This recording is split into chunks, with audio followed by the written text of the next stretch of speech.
District traffic officer ने Punjab college दीना में briefing session का इनेकाद किया। सराय आलमगीर से हमारे नुमाइंदे डॉक्टर तसव्वुर हुसैन मिर्जा की रिपोर्ट के मुताबिक एडिशनल आईजी पंजाब मिर्जा फरहान बेग के विजन और डीपीओ जेहलम नासर महमूद बाजवा की ज़ेरे निगरानी डीएसपी ट्रैफिक रजा हसनैन अवान ने पंजाब कॉलेज दीना में भी बच्चों और बच्चियों के लिए ट्रैफिक कवानीन के बारे में आगाही सेशन का इनेकाद किया। उनके हमरा इंस्पेक्टर मोहम्मद अदनान भी मौजूद थे।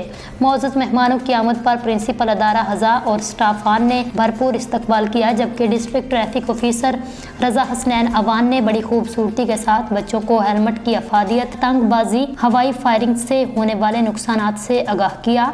नेज कॉलेज के बच्चों को ड्राइविंग लाइसेंस और लर्नर बनाने के मुकम्मल तरीकाकार भी समझाया गया। उनका मजीद कहना था, ट्रैफिक पुलिस इंतहाई मुनासिब फीस में ड्राइविंग स्कूल के अंदर बच्चों और बच्चियों को 10 दिन की ट्रेनिंग देने के बाद लाइसेंस बनवाने में भी उनकी मदद और रहनुमाई करती है। इसके अलावा उन्होंने रोड पर अपनी और दूसरों की जान की हिफाजत को यकीनी बनाने और एक दूसरे के हकूक का ख्याल रखने और ट्रैफिक कवानीन पर अमल करने का लेक्चर दिया। ट्रैफिक कवानीन से मुतल्लिक बच्चों के सवालात के जवाबात भी दिए। आखिर में प्रिंसिपल अदारा ने डीएसपी ट्रैफिक रजा अवान का शुक्रिया अदा किया।